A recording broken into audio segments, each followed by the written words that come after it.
ఆంధ్రప్రదేశ్ మంత్రివర్యులు నారా లోకేష్ ఢిల్లీకెళ్లి కేంద్ర హోంశాఖ మంత్రి అయిన అమిత్ షాని కలవడం అయితే జరిగింది. అనేక విషయాలపైన చర్చించినట్టు కూడా తెలుస్తా ఉంది.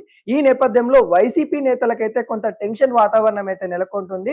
ఇటు నారా లోకేష్ మాత్రము ఏదైతే తుఫాన్ కారణంగా ఆంధ్రప్రదేశ్‌లో నష్టపోయారో వాటికి సంబంధించిన సమగ్ర సర్వేని అయితే అందించడం అయితే జరిగింది. దాదాపుగా ఆంధ్రప్రదేశ్‌కి 6,000 కోట్లకు పైనే మరి నష్టం వాటిల్లింది. వాటికి మీరు ఖచ్చితంగా సహాయం అందచేయాలి అంటూ ఇటు కేంద్ర హోంశాఖ అమిత్ షాకి అయితే ఒక నివేదిక ఇవ్వడం అయితే జరిగింది. ఈ సమావేశంలో ఇటు ఆంధ్రప్రదేశ్ హోమ్ మినిస్టర్ అయిన అనిత గారు కూడా వెళ్ళడం అయితే జరిగింది. కానీ ఏదైతే వైసీపీ ప్రభుత్వం ఉన్నప్పుడు కొన్ని అవినీతి జరిగాయని, ఇటు లిక్కర్ స్కామ్ జరిగిందని అనేక కేసులు అయితే ఉన్న నేపథ్యం అయితే కనబడతా ఉంది. ఈ కేసులలో కూడా ఇప్పటికే దూకుడు పెంచడం అయితే జరిగింది. ఈ నేపథ్యంలో ఢిల్లీకి వెళ్ళి నారా లోకేష్ ఈ అంశాలు ఏమైనా చర్చించారా అని వైసీపీ నేతలైతే కొంత టెన్షన్ వాతావరణం అయితే నెలకొన్నట్టు కూడా కనబడతా ఉంది. కల్తీ నెయ్యి సంబంధించిన కేసు కావచ్చు, పరకమణి కేసు కావచ్చు, లిక్కర్ కేసు కావచ్చు, వీటిలన్నిటిలో కూడా కొంత వైసీపీ నేతలే ప్రధాన నిందితులు అన్నట్టు కూడా మనకైతే చెప్తా ఉన్నారు. కానీ ఈ అన్ని అంశాలపైన కూడా కేంద్ర ప్రభుత్వం కూడా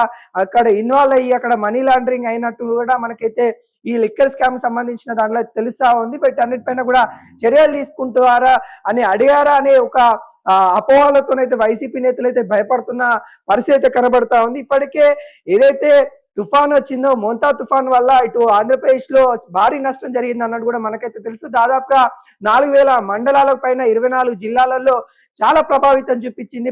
పశువు నష్టమైంది, పంట నష్టమైంది, అనేక విధాలుగా రైతు నష్టపోయిన పరిస్థితులు కూడా మనమైతే చూసాము. వీటన్నిటిపైన ఒక నివేదిక తీసుకెళ్లి కేంద్ర ప్రభుత్వానికి అయితే నారా లోకేష్ గారు అయితే అందించడం అయితే జరిగింది. అదేవిధంగా కేంద్ర మంత్రులను కూడా బీట్ అవుతున్న పరిస్థితి కనబడతా ఉంది. కేంద్ర అధికారంలో ఉన్న వాళ్ళందరినీ కలిసి ఎప్పటికప్పటికి సహాయం కోరుతూ ఆంధ్రప్రదేశ్ కి అభివృద్ధికి తోడ్పడాలి అంటూ ఇటు కోరుతున్న పరిస్థితి కనబడతా ఉంది. కానీ కేంద్ర హోమ్ మినిస్టర్ ని అమిత్ షాని కలిసి మా గురించి ఏమైనా కంప్లైంట్ చేశారా, మా అంశాలు ఏమైనా మాట్లాడారా, రాజకీయ పరమైన కోణాలు ఏమన్నా తీసుకొని వచ్చారా అనే గందరగోళంలో ఇటు వైసీపీ నేతలు ఉన్నట్టు కూడా తెలుస్తా ఉంది. కొంత టెన్షన్ వాతావరణంలో ఇటు వైసీపీ అయితే కనబడతా ఉంది. గత కొద్ది రోజుల్లో అయితే చూస్తా ఉన్నాం వైసీపీలో కొంతమంది అసంతృప్తితో ఉన్నారన్న విషయం మనకు క్లియర్ గా కనిపిస్తా ఉంది. వైసీపీ నేతలు కూడా ఇటు కూటమి వైపు చూస్తా ఉన్న పరిస్థితి కనబడుతుంది. దానిలో భాగంగానే కొంతమంది ఎమ్మెల్సీలు కూడా రాజీనామా చేసి వాళ్ళ రాజీనామా ఆమోదించండి అని కూడా వెయిట్ చేస్తున్న పరిస్థితి కనబడతా ఉంది.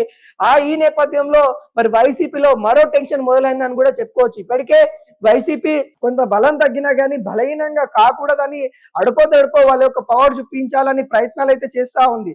కానీ వీటన్నిటికీ ఇక్కడ కూటమి ప్రభుత్వం అప్పుడు చెక్ పెడుతూనే ముందుకెళ్తా ఉంది. ఎందుకంటే అమరావతిని డెవలప్మెంట్ కావచ్చు, అమరావతిని ఇటు ఆంధ్రప్రదేశ్ లోనే నెంబర్ 1 గా ఇటు ఒక రాజధానిగా తీర్చిదిద్దాలని, ఇటు భారతదేశంలోనే అమరావతిని తన వైపు చూపించే విధంగా, అంటే అన్ని పెట్టుబడులు ఆకర్షించుకునే విధంగా కూటమి ప్రభుత్వం ఎప్పటికప్పటికి వ్యూహాలు మారుస్తూ ముందుకెళ్తున్న పరిస్థితి కనబడుతుంది. ఈ నేపథ్యంలో అనేక ప్రైవేటు రంగాలు కావచ్చు, ఇటు కేంద్ర సంబంధించిన కంపెనీలు కావచ్చు, అవన్నీ కూడా ఆంధ్రప్రదేశ్ కి తరలి వెళ్తున్న పరిస్థితి అయితే కనబడతా ఉంది.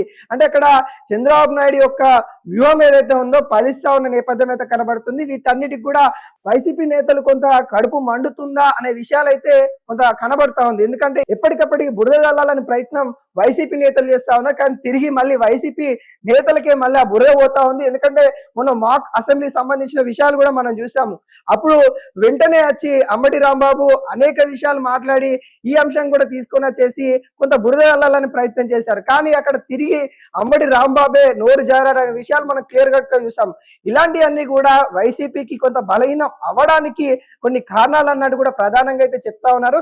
ఏది ఏమైనా కానీ ఇటు కల్తీ నెయ్యి విషయం కావచ్చు, లిక్కర్ స్కామ్ కావచ్చు, పరకామణి కేసు కావచ్చు, ఈ 3 కేసుల గురించి కేంద్ర హోంశాఖ అమిత్ షాతో ఏమైనా మాట్లాడారా అని కొంత టెన్షన్ లో వైసీపీ ఉన్నట్టు కూడా తెలుస్తా ఉంది.